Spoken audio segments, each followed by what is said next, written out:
My name is Matt Conran from Network Insight, and welcome to my course on software-defined perimeter, leveraging zero trust to create a new network and security architecture.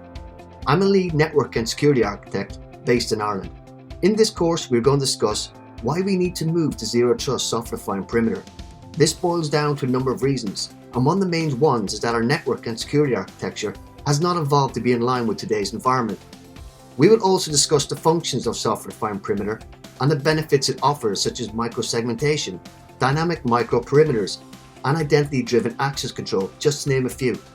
We will also dive into the components used to create an SDP. Here we will jump into some of the protocols used, such as mutual TLS and single packet authorization. If you don't adapt your network and security architecture to this new blackened approach, you will always be playing catch-up with the bad actors. By the end of this course, you will have a solid understanding of SDP, the details of why we need it, the protocols used, and the various SDP connectivity models available.